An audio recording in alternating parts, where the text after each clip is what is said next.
Roy et Anne-Lorraine Bujon, mais je crois que nous assistons plutôt à... Voilà, on va plutôt proposer à Olivier Roy de faire un exposé. Je vais me contenter de l'introduire et peut-être je profiterai de mon privilège pour lui poser une ou deux premières questions et ensuite ce sera à vous. Alors je suis très heureuse d'avoir l'occasion d'introduire Olivier aujourd'hui parce que en fait, Olivier Roy est l'une des premières voix très singulières qu'il m'a été donné d'entendre à la revue Esprit quand j'étais encore étudiante, donc il ne le sait peut-être pas. Mais en fait, il a joué un rôle dans mon attirance pour ce métier, pour le travail de revue. C'est bien parce qu'on pouvait y entendre et y lire des gens comme Olivier que j'ai choisi ensuite de me rapprocher de plus en plus de ce métier. Avec Pierre Asner, voilà, et d'autres voix singulières comme celle-là. Maintenant que je suis devenue éditrice, on a eu à nouveau le plaisir de publier plusieurs articles d'Olivier. Et, on aura peut-être l'occasion d'en reparler, mais notamment dans un numéro sur la société ouverte. Puis dans un numéro intitulé L'Europe sans christianisme, point d'interrogation, et enfin plus près de nous dans un numéro intitulé Tous anti-modernes, point d'interrogation. Alors, Olivier Roy, pour ceux d'entre vous qui n'auraient pas encore pratiqué ces livres, je vais essayer de vous résumer d'une manière évidemment bien trop réductrice ce qu'a été sa réflexion au long cours, en y distinguant peut-être trois fils de réflexion. Le premier, qui l'a conduit par des voyages, par l'apprentissage de la langue, par des engagements politiques aussi, à devenir un fin connaisseur de l'Afghanistan, de l'Iran, de l'Asie centrale. Et ensuite, on peut étendre ça à l'ensemble du Moyen-Orient. Et donc être aujourd'hui, je pense vraiment, l'un des meilleurs experts français de cette région et de l'islam politique. Ce qui l'a conduit à conseiller notamment le ministère des Affaires étrangères français au sein du CAPS, le Centre d'analyse et de prévision et de stratégie, je crois qu'aujourd'hui on a rajouté. Donc ça, c'est le premier fil dans le travail d'Olivier Roy. Un deuxième fil, qui n'est évidemment pas sans lien, c'est celui de la question de la religion dans la mondialisation, ou de la religion mondialisée. Donc, partant de ce que pouvait être l'islam politique, Olivier a beaucoup étendu sa réflexion et je pense ici à ce livre absolument majeur pour moi qu'est La Sainte Ignorance, qui est paru aux éditions du Seuil en 2008, un livre dont le propos est évidemment beaucoup plus ample et complexe que ce que je peux vous en dire ici, mais dont j'ai retenu, moi, à sa lecture, qui m'a vraiment ouvert les yeux sur énormément de choses, que ce à quoi on assistait avec le développement du phénomène religieux dans différentes parties du monde, et notamment ces phénomènes de conversion, de revivalisme, de christianisme born again, il ne fallait surtout pas appeler ça un retour à la tradition, c'était tout sauf un retour à la tradition, c'était au contraire, on assistait à une forme de divorce entre la religion et la culture, avec l'émergence de religions en kit, prêtes à l'emploi, qui deviennent de formidables produits d'exportation, qui peuvent justement s'acculturer partout, puisqu'elles se sont extraites de leur rapport parfois incestueux avec la culture. Donc cet état du monde, de la religion dans le monde, est évidemment très favorable à différentes sortes de fondamentalisme. Et pour moi, qui ai passé une partie de ma vie d'adolescente aux États-Unis, ça jetait notamment une lumière entièrement nouvelle et totalement convaincante sur ce qu'on observait autour de nous, sur le fondamentalisme protestant, ses ambitions politiques aussi aux États-Unis dans les années 80, puisque c'est à cette époque que j'y vivais. Et puis plus tard, j'ai travaillé un petit peu sur les Mormons, par exemple. Donc ça aussi, ça vous explique comment la religion des Mormons, qui est un phénomène vraiment évidemment syncrétique, très lié à l'histoire des États-Unis, la conquête de l'Ouest, etc., est devenue aussi une des religions les plus prosélytes au monde et qui s'étend aux quatre coins du globe, ce qui pourrait sembler paradoxal. Et puis un troisième fil, donc, et peut-être aussi parce qu'Olivier Roy est désormais enseignant à Florence, enfin, est chercheur, le conduit à une réflexion sur la question des valeurs chrétiennes de l'Europe et cette discussion qui s'est amorcée, en tout cas autour du débat sur le traité constitutionnel, mais qui n'a cessé, en fait, qui persiste depuis, et voir ce qui se jouait autour de cette question des valeurs chrétienne de l'Europe, et notamment quand cette question est traitée par les tribunaux en Union européenne, avec cette distinction qu'il faudrait maintenir entre les valeurs et les droits, mais distinction qui s'obscurcit toujours plus, parce qu'on adopte un système de codes et de normes qui est bien loin de ce que pouvait être la tradition religieuse. Donc à ce troisième fil, je rattacherai plutôt les deux livres les plus récents d'Olivier Roy, L'Europe est-elle chrétienne et l'aplatissement du monde. Donc l'aplatissement du monde, la crise de la culture et l'empire des normes, qui reprend vraiment la réflexion, en fait, là où les derniers chapitres de la Sainte Ignorance la laissaient, me semble-t-il. Et je crois que c'est en repartant de ce livre que Olivier Roy aimerait vous exposer quelques réflexions ce matin.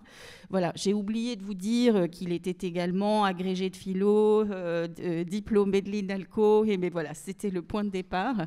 Et Olivier, je vous laisse la parole. Merci beaucoup, Anne-Lorraine. Anne-Lorraine a bien résumé une partie de ma trajectoire. Je vais revenir sur un point qu'elle a souligné, mais je préfère un petit peu insister. J'ai travaillé d'abord sur le religieux, sur l'islam et sur les religions en général. Depuis longtemps, je travaille sur l'islam pour des raisons circonstancielles. Le poids que l'islam a pris comme question géostratégique, culturelle aujourd'hui, puis aussi parce que j'ai passé très très longtemps en Afghanistan dans les années 80 pendant la guerre contre les soviétiques.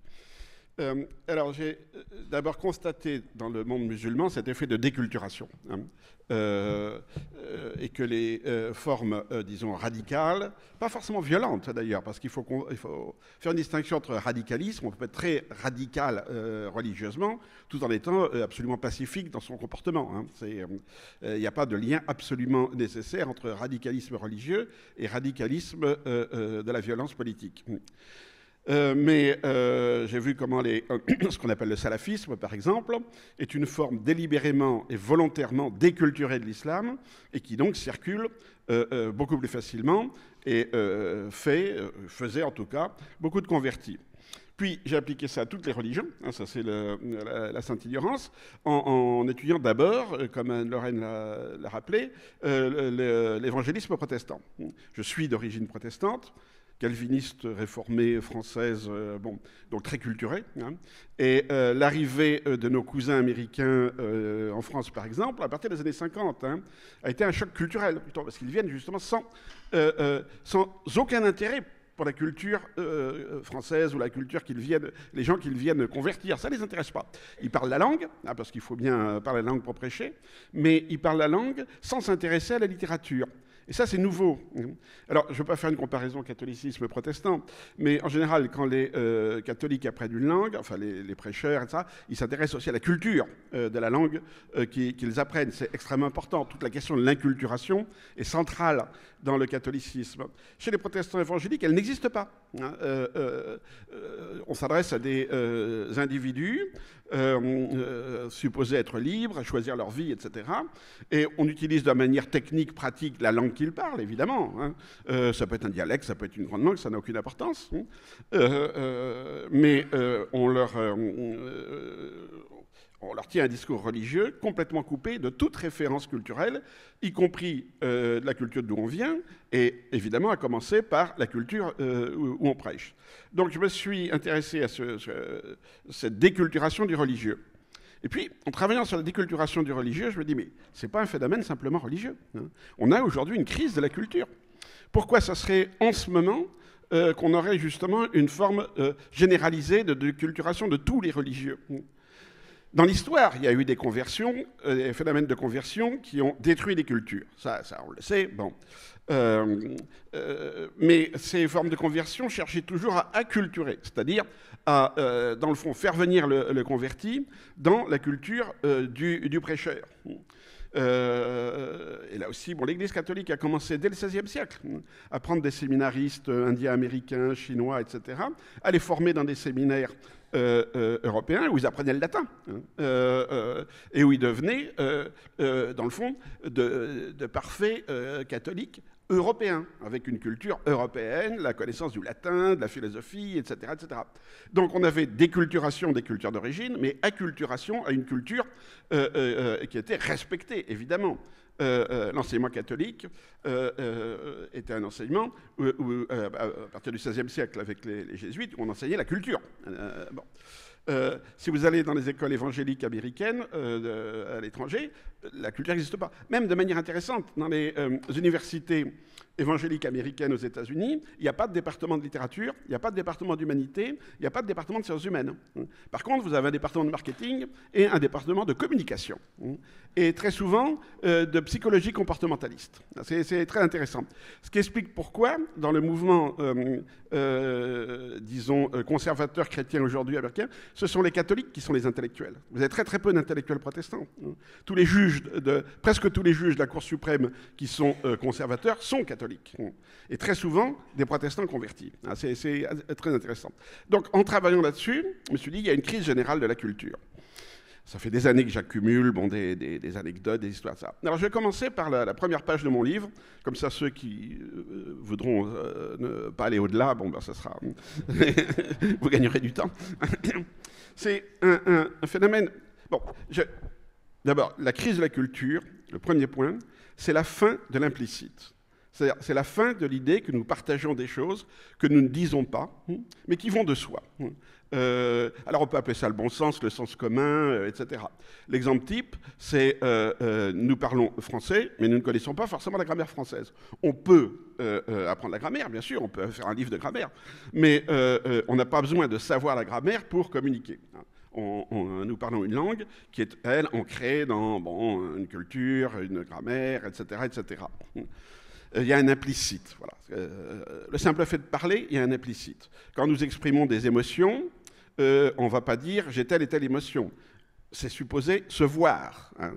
Si vous souriez, si vous pleurez, si vous criez, etc., on voit comment la joie, la tristesse, va automatiquement être comprise par la personne d'en face. Apprécier, c'est une autre chose, mais enfin, du moins comprise, et vous n'avez pas besoin d'expliquer, en tout cas, les sentiments primaires.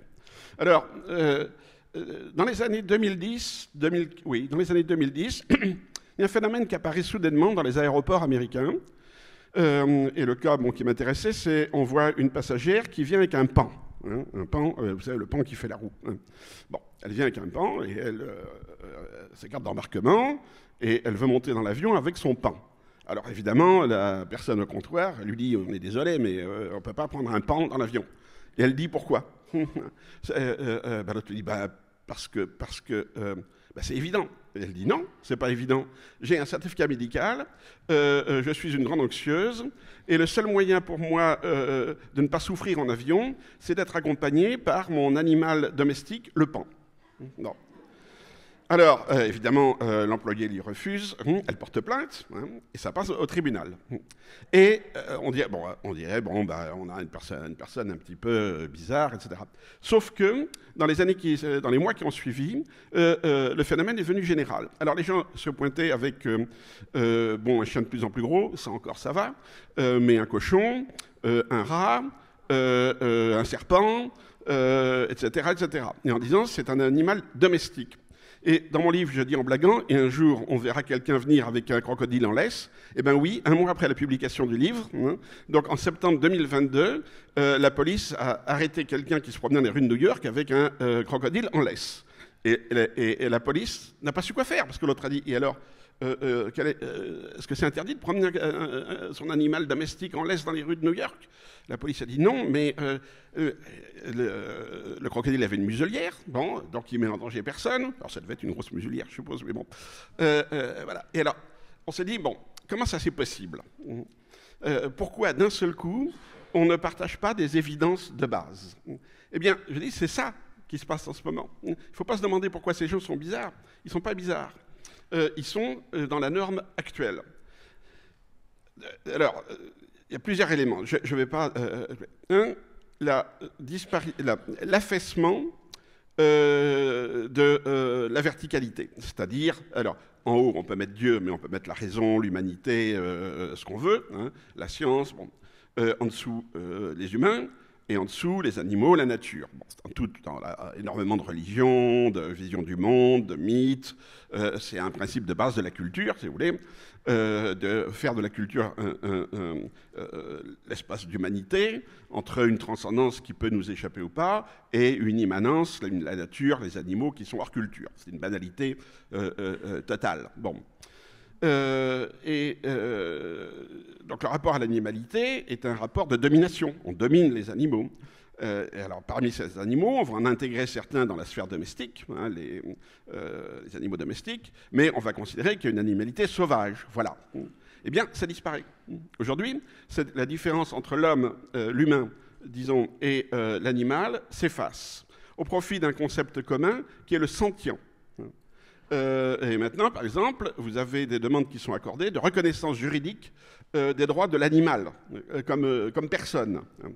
On a même accordé cette reconnaissance juridique à des fleuves, à des arbres, etc.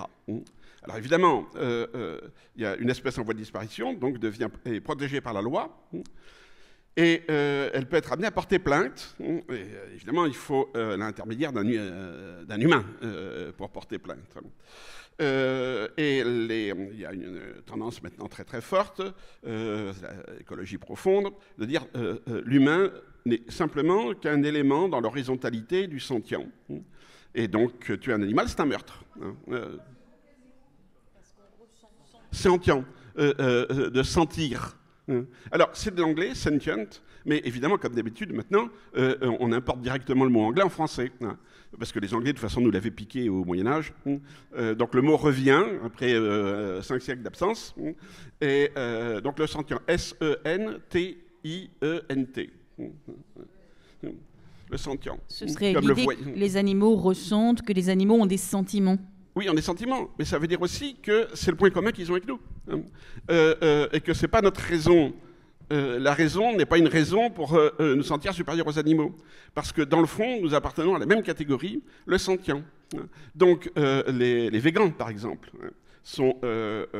mettre en œuvre cette vision où on ne porte pas de cuir, par exemple, parce que le cuir, ça vient de la peau d'un animal, et est-ce qu'on aurait l'idée de porter une ceinture faite dans la peau d'un humain? Non, donc il ne faut pas infliger aux animaux ce que nous refuserions de nous infliger à nous-mêmes. Voilà. L'aplatissement du monde. La première chose, c'est ça. La deuxième chose, c'est que... donc, qu'est-ce qu'on fait quand il y a quelqu'un qui vient qu'un crocodile dans un avion? Il faut faire une règle, maintenant. On ne peut pas dire... Non, le bon sens veut qu'il n'y ait pas de crocodile dans l'avion. Donc maintenant, il faut une nouvelle réglementation. Et cette réglementation va être soit validée par les tribunaux, soit les tribunaux vont faire eux-mêmes la réglementation qui manque. Voilà. Donc les compagnies vont, à partir de 2015, faire des nouveaux règlements. Il est interdit de transporter des paons, des araignées venimeuses, des ceci, cela dans un avion. Et puis, évidemment, il y a toujours un animal ou quelque chose qui n'était pas prévu dans la réglementation, donc on va faire une nouvelle réglementation. Et là, c'est mon deuxième point, c'est-à-dire que cet aplatissement du monde conduit à une extension de la normativité. Puisque les choses ne sont pas évidentes, eh bien, il faut qu'on les déclare explicitement.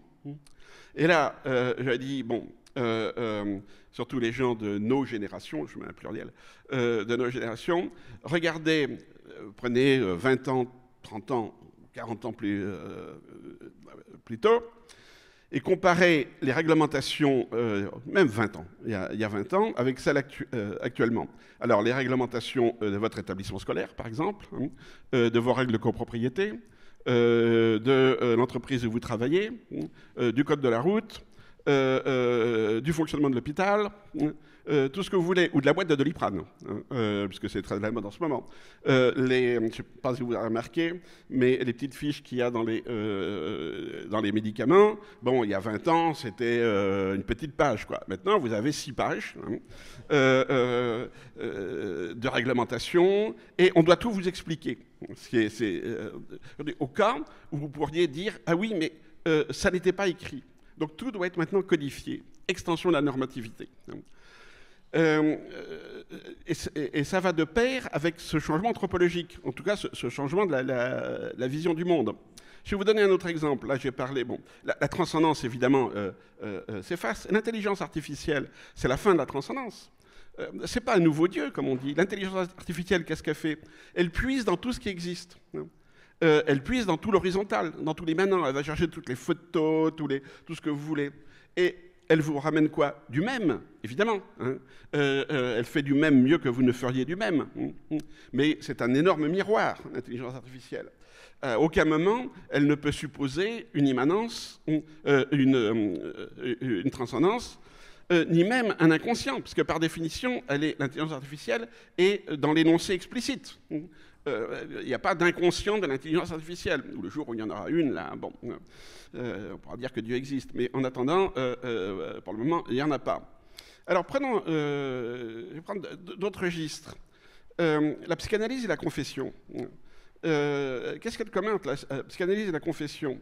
C'est l'idée que dans un espace du secret, ou du privé, mais en tout cas secret, quelqu'un va essayer de comprendre ce qui est au plus profond de lui-même ou d'elle-même, qui est caché, tout en sachant qu'il n'arrivera jamais ou qu'elle n'arrivera jamais à expliciter tout ce qu'il y a dans ce non-dit.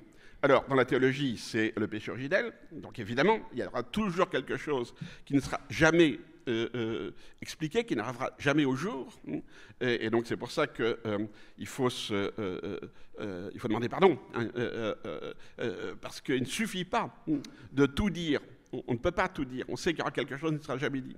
Et la psychanalyse, c'est pareil. Pour moi, la psychanalyse est une science catholique, mais bon, on peut en débattre. La psychanalyse, c'est pareil, on n'arrivera jamais à comprendre le plus profond de son inconscient, mais on essaie d'en expliciter le maximum, mais en sachant que tout n'est pas explicite et que la question, c'est dans le fond de faire avec.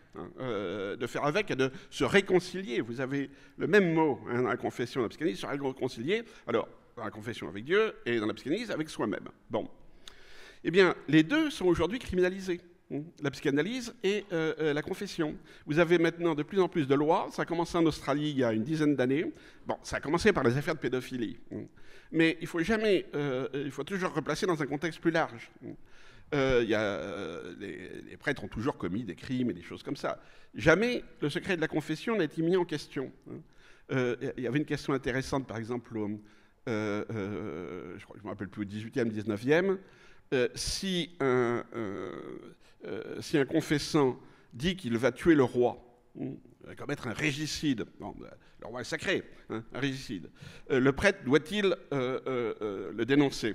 Eh bien, la réponse était non. Il y a eu débat, débat. La réponse était non. Donc, c'est pas l'histoire que d'un seul coup on voit apparaître des crimes. Il y a toujours eu des crimes énoncés, commis ou ce que vous voulez en confession.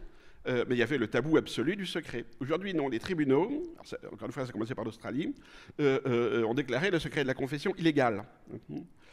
Et aujourd'hui, la psychanalyse, elle n'est pas criminalisée, mais elle est sous attaque pour ne pas être scientifique. Vous avez maintenant des demandes pour que la psychanalyse ne soit plus enseignée dans les universités, pour qu'elle ne soit plus utilisée comme pratique de soins, par exemple, et que les psychanalystes soient tout simplement déclarés comme des charlatans. et c'est remplacé par le modèle alcoolique anonyme. C'est-à-dire, on est 5-6 autour d'une table, et tout doit être absolument explicite. On ne peut pas se réclamer de machins secrets, etc. Et on doit se positionner par rapport aux autres, ce qu'on appelle les benchmarks, ce mot difficilement traduisible en français.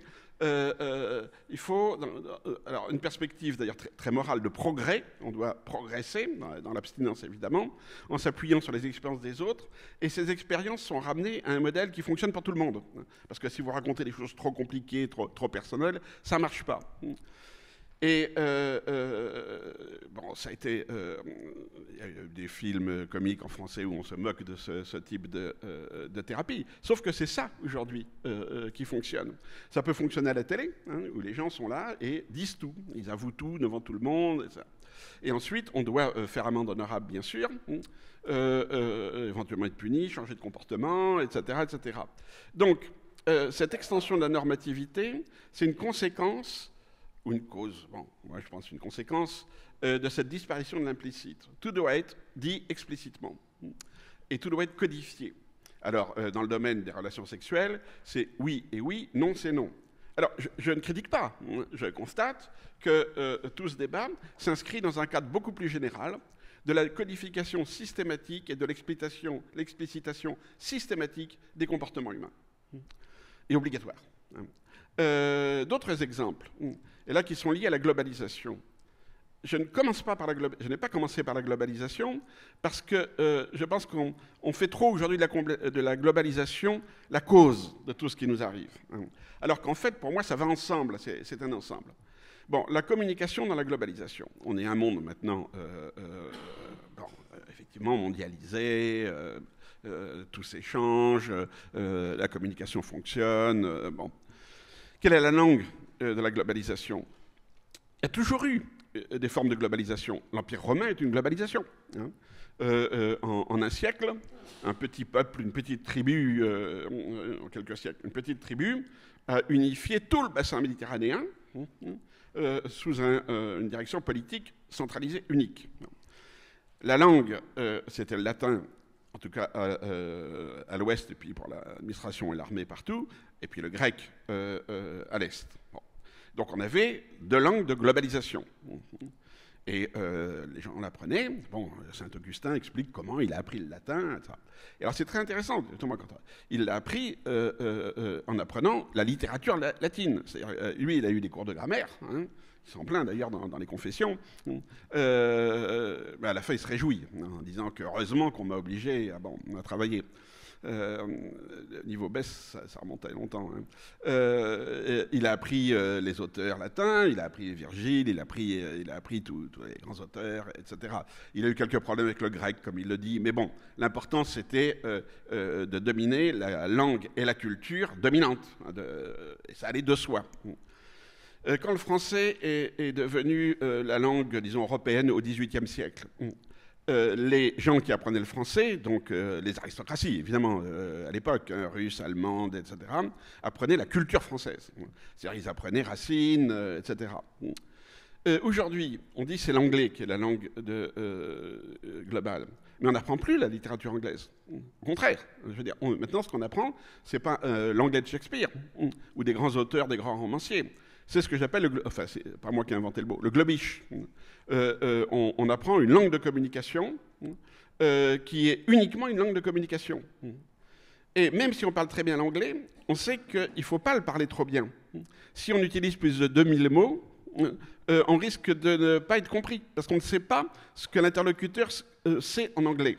Et donc, on a un phénomène très intéressant d'appauvrissement réciproque et systématique. Bon, par exemple, enfin, je suppose que tout le monde parle anglais, évidemment, en tout cas le globish, donc vous verrez ce que je veux dire. Le mot sibling, on n'est pas très sûr. Mais par contre, on sait que tout le monde sait brothers and sisters. Donc, on élimine le mot sibling et on met brothers and sisters. C'est un mot de plus, mais on est certain que la communication va passer. Et c'est comme ça que ça fonctionne, par appauvrissement et déculturation de la langue. Donc là, on n'est plus dans une langue, on est dans un code, un système de code. Chaque mot doit avoir un sens et un seul. Ce sens doit être parfaitement compris par les autres. Il ne faut surtout pas d'ambiguïté. Bon, maintenant, si vous voulez, quand j'ai commencé ma carrière, il était de bon goût de faire des plaisanteries. Hein. De commencer dans le monde anglo-saxon par une joke, par une blague. Maintenant, c'est très risqué. Très, très risqué. Parce qu'il peut y avoir malentendu, etc., etc. Alors, il y a deux choix. Un qui est simple, c'est tout simplement de ne plus faire de blagues. Bon. Et vous voyez déjà ce que j'appelle l'aplatissement du monde. Là, c'est clair. Là, on rigole plus, donc c'est vraiment très plat. Et l'autre, c'est de dire, attendez, je vais faire une blague. Voilà, donc on explicite, je vais faire une blague, et fin de la blague après. Donc les gens rient, même s'ils n'ont pas compris la blague, mais ils ont vu blague, on rit, etc.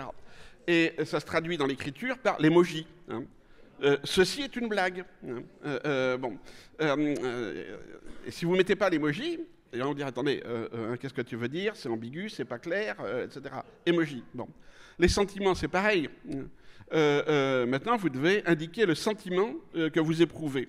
Alors, vous mettez un emoji avec un grand sourire, avec une larme et un sourire. Ça, vous avez quand même un choix assez répandu de sentiments possibles. Mais le sentiment doit être explicité et compréhensible par tout le monde, par un Japonais, par un Californien, par vous, etc., etc.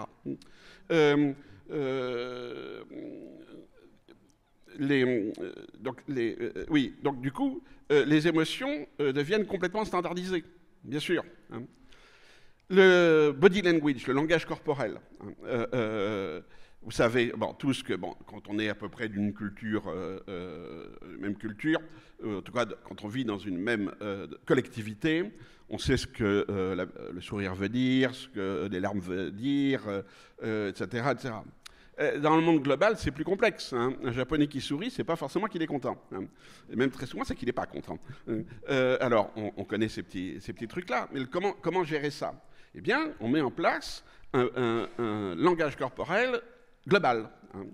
Et comment on va faire? On va prendre des petits bouts de langage, de marqueurs culturels appartenant à des cultures différentes, et puis on va les mettre côte à côte. Donc on va prendre par exemple le high five, là vous posez vos 5 doigts contre les 5 doigts de la personne d'en face, hein. Félicitations, bravo, général. Ça c'est emprunté au baseball américain.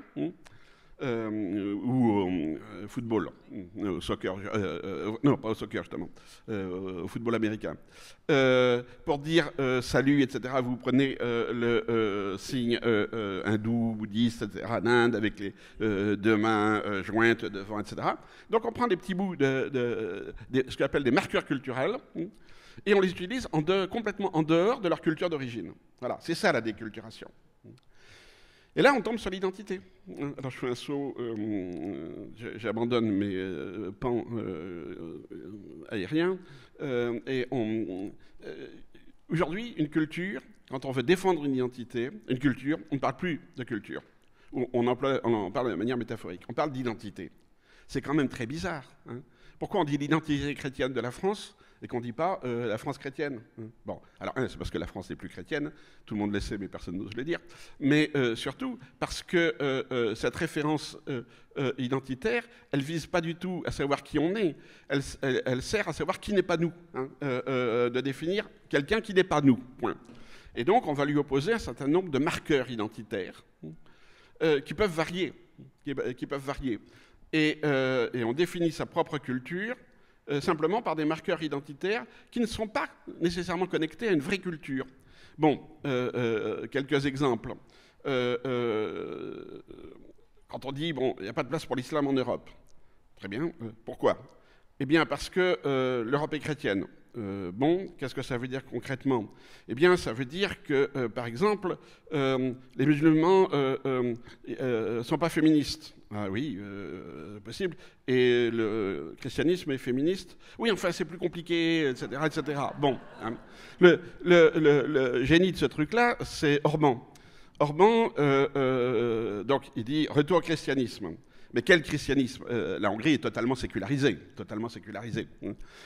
Alors,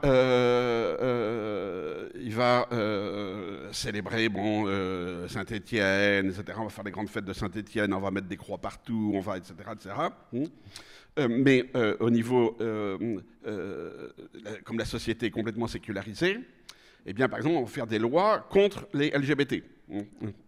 Interdiction de propagande LGBT, interdiction de manifestation LGBT, etc., etc. Ça, c'est Orban en Hongrie. Orban va au Parlement européen la semaine dernière, Et il dit il ne faut pas de musulmans en Europe parce qu'ils ne respectent pas le droit des LGBT. Problème. Hein, problème.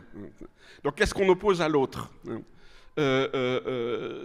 Des valeurs, des vraies valeurs, ou simplement des codes, hein, des marqueurs. Bon, et aujourd'hui, c'est des marqueurs, de plus en plus. La société européenne est profondément sécularisée. Et les valeurs dominantes sont des valeurs des années 60. Quoi. C'est la victoire, si vous voulez. On a un changement de paradigme, là, on peut dire culturel depuis les années 60, qui fait que tout ce qui était vu dans les années 60 comme une transgression est maintenant inscrit dans le droit. L'homosexualité, le mariage homosexuel, la liberté d'avortement, etc., etc. On a complètement changé. Donc on a une déchristianisation des législations européennes qui sont évidemment parallèles avec la déchristianisation de l'Europe et le changement de valeurs. Bon, mais quand on parle de l'héritage chrétien de l'Europe, il y a un problème quand on parle d'héritage, c'est quand il y a un héritage, c'est qu'il y a un mort. Hein. Donc héritage chrétien, moi je dirais faites attention quand vous utilisez ce terme-là, parce que bon, les racines, ben oui, les racines elles sont en dessous, hein, les racines, mais si on lève la tête, il n'y a plus de racines. Bon. Donc toutes ces métaphores sont des métaphores qui indiquent la déculturation, la déchristianisation et la déculturation de l'Europe. Voilà, c'est ça un petit peu mon thème essentiel. Puis après, je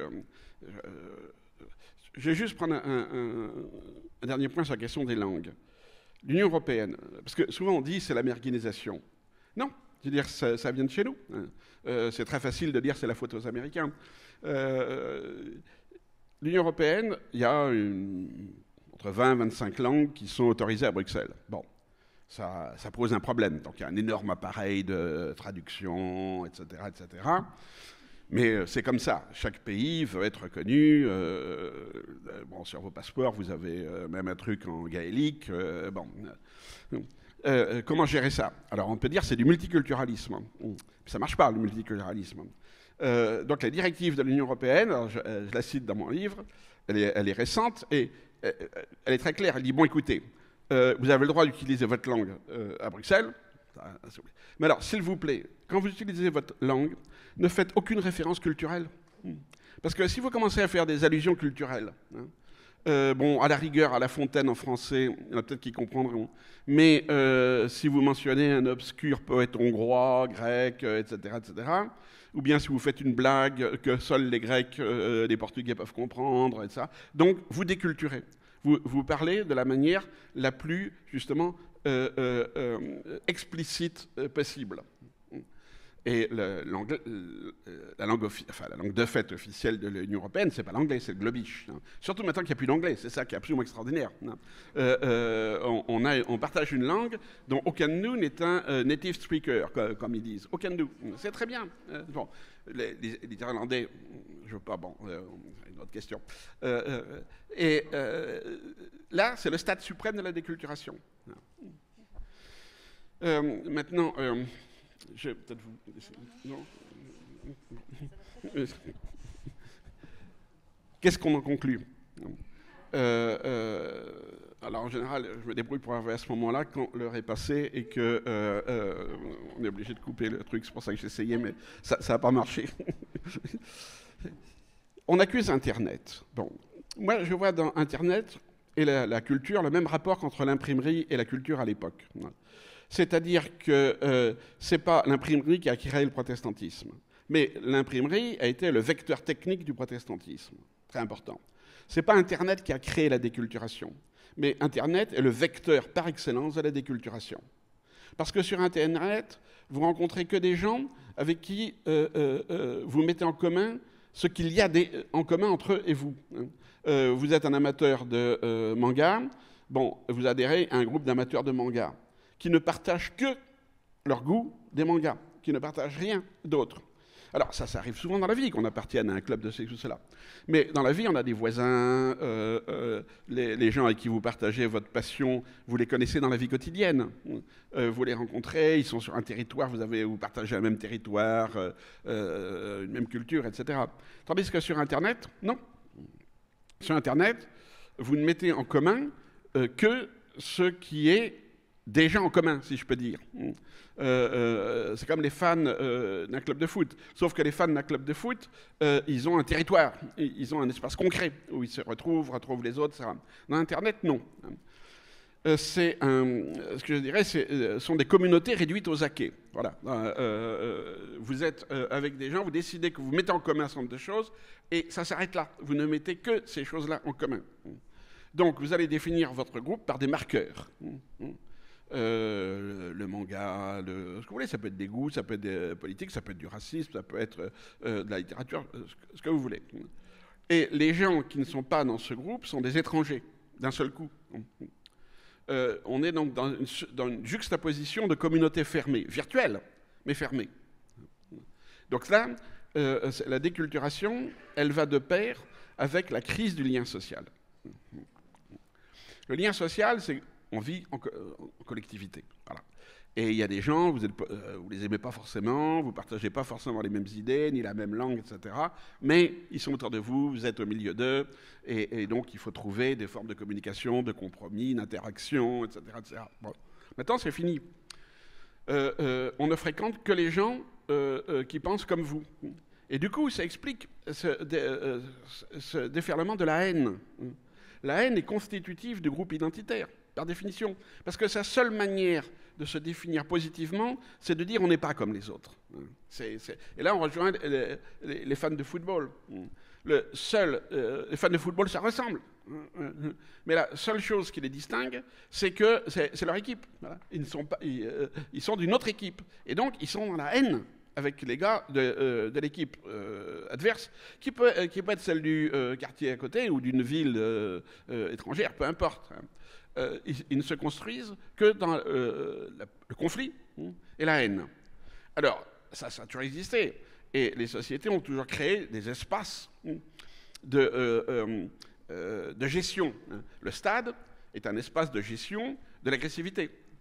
Ces gens-là sont supposés, effectivement, les fans d'un club ne sont supposés devenir agressifs, etc., que dans le stade. Ou autour du stade. Mais ils sont supposés revenir à la vie normale dès qu'ils rentrent chez eux, avec leur famille, etc. Ben maintenant, non. Alors, on voit une augmentation de l'agressivité des fans de football, mais elle est normale, je veux dire. Elle s'inscrit dans l'extension de ces groupes horizontaux, tout le monde au même niveau, qui se distinguent uniquement par des marqueurs identitaires qui sont là pour créer un autre, pour susciter un autre. Et vous avez donc cette espèce de rivalité mimétique dont parle Girard, bon, que je ne suis pas sur tout, mais enfin là, il y a quelque chose de profond là-dedans.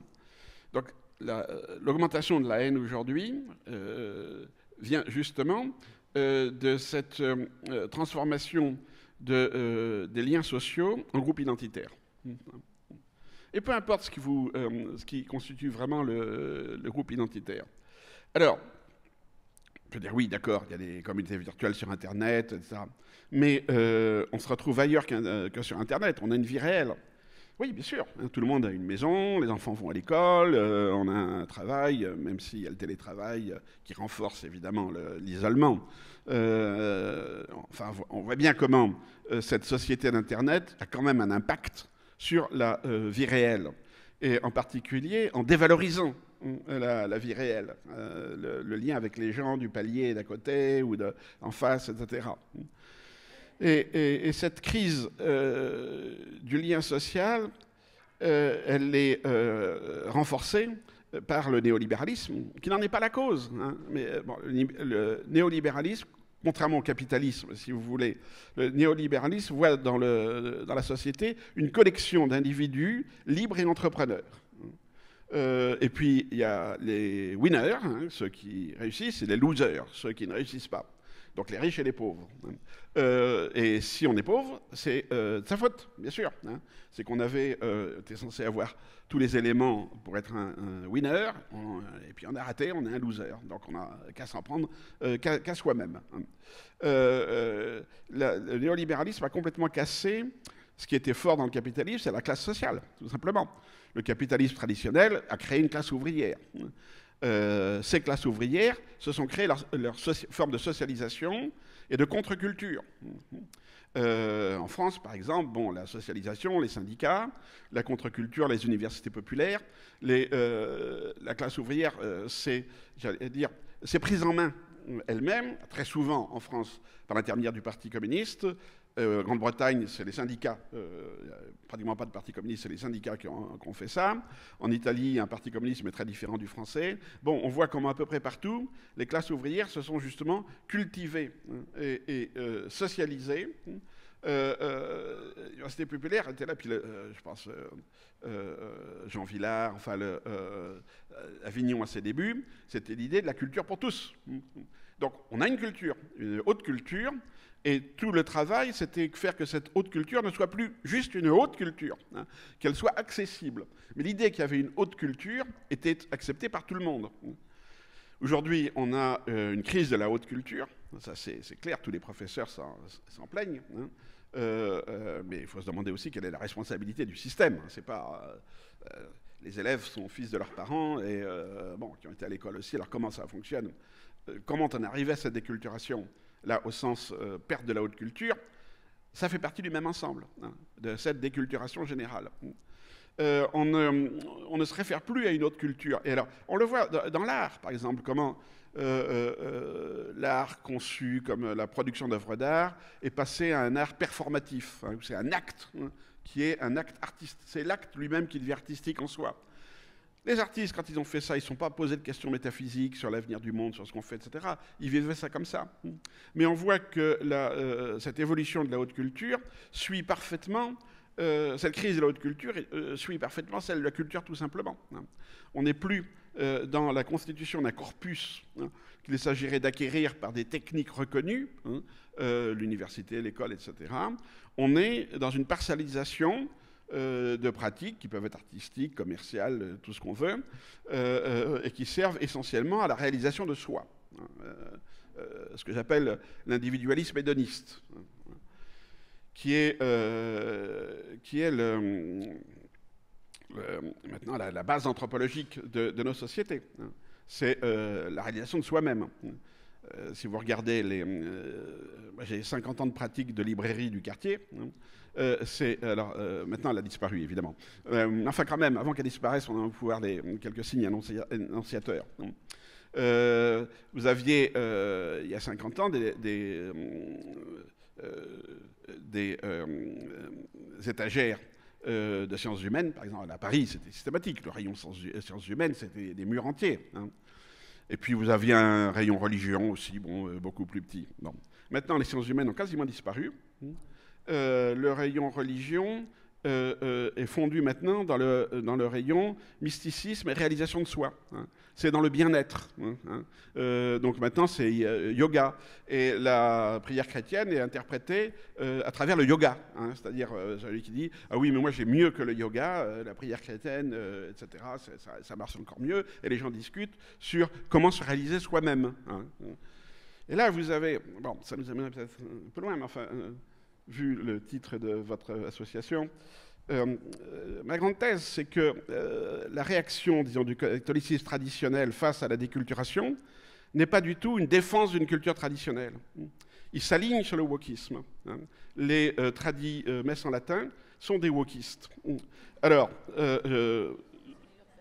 il faut peut-être que je développe un peu parce que ça... En tout cas, ça leur fera plaisir de l'apprendre, mais donc, expliquez-nous pourquoi. D'abord, ils ne convertissent plus. Il s'agit de défendre leur identité. Et ils ont une langue, ils ont un marqueur identitaire qui est la messe en latin. Et quand vous demandez mais pourquoi vous défendez la messe en latin? Et la réponse que vous avez en général, c'est parce que c'est la liturgie qui me convient le mieux. Il vous donne une réponse hédoniste. Mon bonheur, c'est dans la liturgie traditionnelle du Concile de Trente. Bon, c'est intéressant. En fait, c'est le Concile de Trente, leur référence. Ce n'est pas les évangiles, hein, évidemment. Enfin, vous le savez mieux que moi. D'autre part, quel est leur objectif? Eh bien, comme les wokistes, ils veulent créer des safe spaces, c'est-à-dire des espaces où on est entre soi et sûr, tranquille. Alors, c'est Saint-Nicolas du Chardonneret, etc. La crise du Covid, ça a été très intéressant, la crise du Covid, parce que la hiérarchie catholique a dit, bon, ben oui, il faut suivre le bien de l'humanité l'emporte sur des considérations de rites, etc. Donc, on accepte la fermeture des églises. Et eux, ils ont dit, non, on veut notre espace à nous, hein, pour continuer à prier entre nous, avec nous, etc. C'est pas par hasard si beaucoup de tradis sont anti-vax, hein, contre la vaccination, etc. Bon, dans l'Évangile, enfin, à ma connaissance, il n'y a rien sur les vaccinations. Hein, bon. Mais eux, ils ont une vision très, très, très claire bon, ils sont anti-vax. Ou ils rejoignent d'ailleurs des sectes comme les témoins de Jéhovah. Il y a aussi une dimension intéressante. Et puis, ils ont inventé d'autres techniques. Alors, sur les safe space, vous avez cette volonté de recréer des monasphères, hein, des zones résidentielles, des espaces résidentiels où on est entre soi autour d'un sanctuaire. Donc, vous avez la salle, vous avez, il y en a 4 ou 5, même plus que ça, où on va tenter de pousser les gens à acheter des maisons autour d'un monastère. Vous avez, j'ai oublié le nom, mais près d'Angers, un petit village où le curé intégriste est en train d'essayer de chasser les non-catholiques à coups de cloche. C'est-à-dire, il sonne la cloche tout le temps. Hein. Et il le dit clairement, il dit, bon, ici, il faut que ce soit des gens qui acceptent qu'ils sont sous un monastère, etc. Et vous avez d'autres techniques qui sont très intéressantes. La Griffe, hein, l'association pour la... bon, j'ai oublié contre le racisme anti-chrétien et anti-français. Donc c'est l'articulation entre les tradis et l'extrême droite, hein, c'est la Griffe. Et la Griffe porte plainte systématiquement contre tout ce qui touche,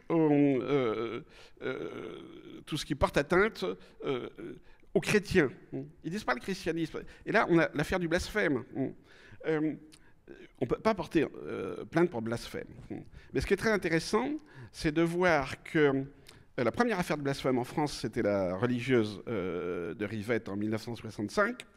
Et l'Église a porté plainte pour atteinte aux sensibilités religieuses, et non pas pour atteinte à Dieu, aux sensibilités religieuses. C'est-à-dire l'idée qu'il y a une communauté de gens qui souffrent d'une discrimination, et on doit leur épargner cette souffrance. C'est très exactement la cancel culture. C'est-à-dire, par exemple, les descendants d'esclaves souffrent de voir une statue d'un esclavagiste sur la place de la ville où ils sont. Donc, ils demandent qu'on enlève cette statue pour qu'ils cessent de souffrir. Voilà. Et tous les procès faits pour blasphème, en tout cas en Europe, hein, sont mettre fin à la souffrance d'un groupe. Mais il n'y a pas un mot sur Dieu. Hein. Et alors, ce qui est très intéressant, c'est que l'abbé Pillan, qui a conseillé donc les religieuses françaises qui portaient plainte contre le film de Rivette, était le vice-président du MRAP. C'est-à-dire d'une association laïque de gauche qui, elle, défendait les immigrés, par exemple. Hein, et c'est exactement son argument. C'est exactement son argument. Les immigrés souffrent de discrimination, etc. Et les cathos tradis souffrent de discrimination.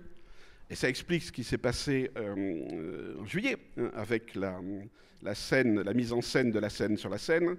Bon, pour l'orthographe, vous voyez. Hein, où donc beaucoup de chrétiens, hein, mais les tradis se sont dit, bah, c'est du blasphème, c'est une honte, c'est un scandale, il faut porter plainte, etc. Les gars qui ont fait la mise en scène disent, ah bon, la scène avec un C, hein, ah bon, on ne connaît pas, nous on ne voit pas. Bon, exemple type de la déculturation, hein, de l'hypocrisie peut-être aussi, mais bon, de la déculturation, culture chrétienne, qu'est-ce que c'est que ça bon, voilà. Et il y a Mélenchon qui se pointe et qui dit les cathos ont raison. Ils ont raison, il n'y a aucune raison pour qu'il y ait une discrimination contre eux. Nous luttons contre les discriminations contre les musulmans, contre les LGBT, et bien nous luttons aussi contre les discriminations contre les cathos. Et là, la boucle est bouclée. C'est-à-dire les cathos, ici, tradis, deviennent une minorité souffrante, soumise aux persécutions, à la discrimination, et qui doivent donc rejoindre le club des minorités souffrantes, c'est-à-dire avoir leur table à côté du stand LGBT et du musulman du coin. Bon, et ça va même plus loin. Alors, je deviens presque sarcastique, mais il y a même un groupe quand même qui a inventé le speed praying. Vous avez le speed praying, vous connaissez peut-être pas, hein, le speed dating. C'est-à-dire, bon, donc vous rencontrez une personne pendant 7 minutes, 7 minutes, chrono en main, et après vous dites plus ou moins.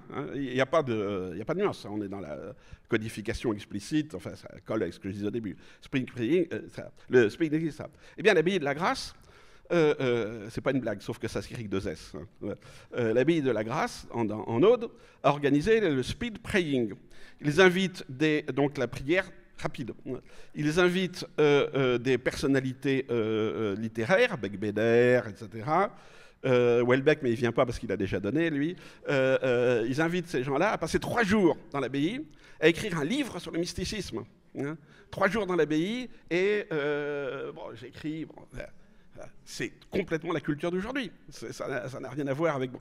On les aurait invités à passer 10 ans dans l'abbaye pour écrire un livre, ça j'aurais compris. Là, on serait dans une défense de la tradition, etc. Mais 3 jours, bon. Vous avez la même expérience avec c'est la même durée que le transsibérien. Il y avait un journal qui avait organisé donc un voyage en transsibérien, 3 jours, et les 10 écrivains français devaient écrire un livre après les 3 jours. Bon. Donc on voit comment disons, cette configuration de normativité, d'individualisme hédoniste, de l'identité, la défense du groupe souffrant, et où j'oppose ma souffrance à la domination, à la société extérieure, etc., est partagée. Partagée de ce qu'on appelle la gauche jusqu'à ce qu'on appelle la droite, en sachant très bien que bon, les choses sont un peu plus compliquées que ça. Donc, ce que je dis là montre que les religions ne sont pas du tout des formes de résistance à la globalisation, au contraire. Même ceux qui se réclament du traditionnalisme. C'est au contraire une forme d'adaptation à la globalisation en créant des sous-groupes identitaires qui défendent leurs marqueurs. Et évidemment qu'ils se construisent un ennemi. Donc ces cathos tradis, leur ennemi c'est l'islam. Bon, ça c'est dit clairement. C'est aussi les francs-maçons. Puis il y a peut-être une petite sous-musique concernant un autre groupe. Bon, mais en tout cas le problème, c'est quand on passe à la question des valeurs. Les valeurs, bon, c'est Benoît XVI qui l'a dit le plus clairement, hein, les principes non négociables. Bon, la vie, bon, ça tourne autour du mariage, du couple, de la reproduction, de la vie sexuelle, etc. Mais il y a les valeurs non négociables. Donc il défend une normativité chrétienne. Mais pour lui, il la défendait de l'intérieur. Hein, c'est-à-dire l'objectif n'était pas de s'opposer aux autres religions. C'était de positionner l'Église dans une société européenne devenue non seulement séculaire, ça c'est sécularisé, ça c'était acquis depuis longtemps, mais profane, mais païenne.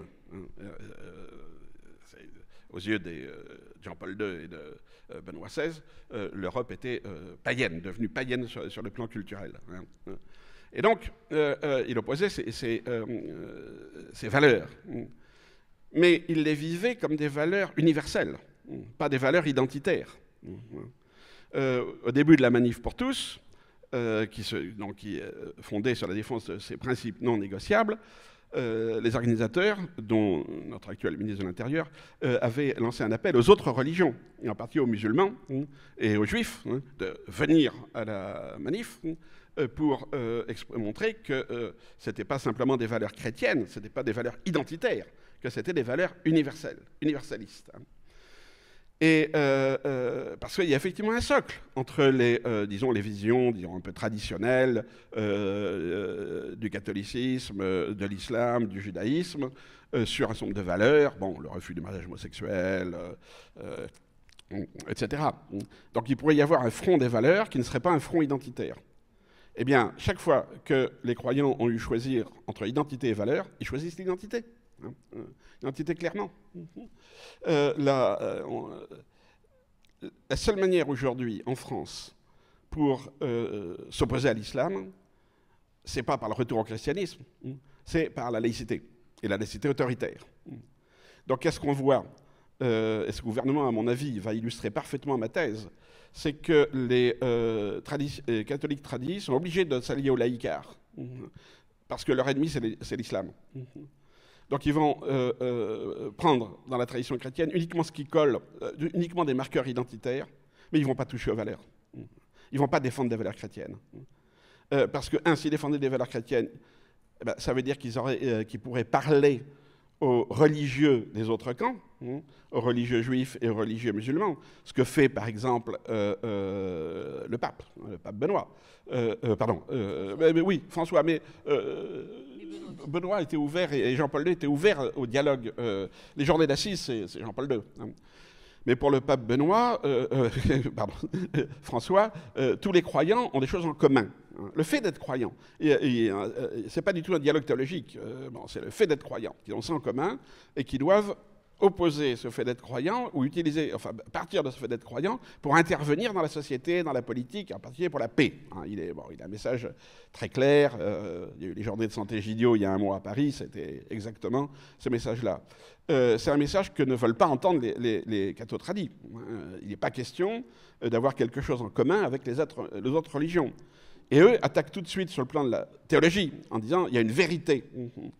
Alors que de Jean-Paul II à François, le dialogue interreligieux n'est pas un dialogue sur la vérité. On parle de dialogue abrahamique c'est une métaphore, mais on est entre un dialogue entre croyants dans un monde en guerre et qui tentent de savoir dans quelle mesure on peut, à partir de sa position de croyant, contribuer à la paix. Voilà, c'est le message des papes est très clair là-dessus. Les tradis ne veulent pas entendre ça, puisqu'on est en guerre. On est en guerre contre les musulmans. Donc, en faisant ça, en choisissant cette posture, les tradis sont obligés de s'appuyer sur la laïcité autoritaire, qui, elle, si vous voulez, construit un arc de politique. La laïcité autoritaire, c'est les 2/3 du Parlement actuel. On se dit, il n'y a pas de majorité. Si, il y a une majorité sur justement cette laïcité autoritaire, qui va en gros de Marine Le Pen à la moitié du Parti socialiste. La tendance Valls, etc. Et même Olivier Faure, qui sont des laïcs autoritaires. Alors j'entends par autoritaire, la laïcité doit s'imposer par la norme, par la loi, et pas par la philosophie, le débat, le dialogue, etc. Marine Le Pen a très très bien compris. Elle a abandonné la référence à l'identité chrétienne de l'Europe dans son programme de 2017. Parce que elle définit l'identité de la France comme l'identité laïque. Parce qu'elle sait que son électorat est laïque. Bon. Même chose en Italie avec Meloni. La société italienne est beaucoup plus conservatrice. Mais contrairement à Salvini qui lui disait, il brandissait un rosaire et il disait « je suis plus catholique que le pape », parce que moi je lutte vraiment contre les immigrés et pas lui, donc je suis plus catholique que lui. Ça ne plaisait pas du tout à l'Église. Même les plus conservateurs de l'Église, ils détestent que quelqu'un leur dise qu'ils sont plus catholiques que les évêques. Bon, à bon entendeur, salut. Tandis que Mélanie, elle dit « moi je suis une simple catholique ». Bon, dans sa vie personnelle, elle ne correspond en rien à ce que le Concile de Trente définissait comme la famille chrétienne. Bon, rien du tout. Mais ça n'a pas d'importance. Et elle est beaucoup plus populaire chez les évêques que Salvini, parce qu'elle ne donne pas de leçons aux évêques. Et puis, elle a très bien compris... c'est intéressant de regarder ce qui se passe en Italie, parce que par rapport à ce qui se passe en France, elle a très bien compris qu'on ne pouvait pas toucher au tournant, disons, de société libre, la liberté sexuelle, le divorce, même les LGBT, bon, tout ça, c'est acquis, le féminisme, c'est acquis, on ne peut pas. Et elle se bat, hier ils ont voté une loi sur l'interdiction de la maternité par procuration pour autrui. Oui. Bon. La gestation pour autrui. Donc ils viennent de criminaliser la maternité pour autrui. Mais là, c'est pas du tout. Alors on dit, retour du catholicisme traditionnel. Non, parce que vous êtes toute une partie du féminisme qui est opposée à la maternité pour autrui, parce qu'il y a une marchandisation du corps de la femme, et il y a le même débat, en gros, sur la prostitution, sur la maternité pour autrui, parmi les féministes, bon, où on se situe. Non. Donc là, en faisant ça, Mélanie ne se positionne pas dans le camp de la droite, elle plaît à la droite catho traditionnelle, mais elle ne parle pas en tant que représentante de la droite catho traditionnelle. Elle dit en tant que femme, en tant que féministe, etc., etc. Elle ne va pas toucher au reste. Même chose en France. Retailleau ne fera passer aucune loi qui correspondrait à ses vraies idées, qui sont un catholique traditionnaliste. Par contre, il va utiliser tout le répertoire de la laïcité autoritaire contre l'islam. Donc il va renforcer la laïcité, mécaniquement, je dirais. Et c'est ça le paradoxe des catholiques traditionnalistes. Alors peut-être je vous interromps ici parce que vous avez utilisé le mot paradoxe et je le pense assez intéressant peut-être pour qu'on puisse reprendre notre souffle et se demander si on a bien digéré en fait ce que vous dites et le côté très radical, je crois, de la thèse que vous développez ici. En tout cas, merci pour ce premier voyage donc à travers certaines des idées qui sont dans votre livre et d'autres qui sont arrivées depuis donc et de nous avoir montré. Je crois qu'en tout cas le monde n'est pas tout à fait plat encore. Puisqu'on peut vous entendre sur ces sujets. Donc, il reste quelques reliefs et quelques aspérités. Donc, moi, comme nous avons une demi-heure, je crois, pour prendre des questions, je vais peut-être passer la parole très, très vite à la salle avec une micro-question de ma part qui pourrait appeler une réponse assez longue, mais si vous pouvez la garder brève, le temps que l'assistance réfléchisse à ces questions. En fait, je suis retournée voir La Sainte Ignorance et le dernier chapitre de La Sainte Ignorance où vous insistez beaucoup sur l'aspect générationnel des phénomènes, ce que je trouvais très intéressant. Et donc, se demander si cette question du retour à l'identité ou de l'affirmation de l'identité ou que tout devienne identitaire, est-ce que ça peut être un phénomène générationnel et qu'est-ce que ça peut donner à la génération d'après si elle veut rejeter ce qui a été la manière de faire de ses parents. Mais vous terminez par ces mots très forts, je crois, qui sont l'identité n'est pas une clé, c'est un cadenas. C'est ce que vous disiez dans La Sainte Ignorance en 2008. Et ça me paraît très parlant. Mais si on vous écoute trop vite, on peut se dire que vous formulez aussi une forme de critique de cet individualisme hédoniste qui est devenu la norme, que tout ça, c'est de la faute des individus qui veulent toujours plus de droits, qui veulent s'affirmer toujours plus. Or, je crois que ça n'est pas du tout votre propos, d'être dans la critique de cet individualisme. Donc, c'est ma question, mais on peut aussi commencer à faire passer le micro si nous en avons d'autres. Est-ce que vous voulez répondre à ça ou on attend les autres questions ? Juste brièvement, l'individualisme en soi a eu une fonction libératrice, avec le mouvement des Lumières, suivi la philosophie des Lumières, suivie ensuite par la démocratie, qui suppose un citoyen individuel, etc., et puis par les droits de l'homme. Mais comme souvent, vous avez toujours une ambiguïté. À un moment donné, quand on quitte, je dirais, l'individualisme rationnel, l'idée que définir l'individu par la raison pour passer à un individualisme hédoniste, ça pose un problème. Donc, dans les années 68, l'idée, c'était on libère le désir et la société sera harmonieuse parce qu'il y a harmonie des désirs. Bon, et on s'est aperçu que quoi ? Ben non, pas du tout, il n'y a pas harmonie des désirs. Que la libération sexuelle entraînait des formes de domination, et en particulier de domination masculine. Bon. Donc à ce moment-là, il ne faut pas revenir en arrière. Mais il faut comprendre que ce qui a pu être un mouvement libérateur à un moment donné cesse de l'être à un autre moment.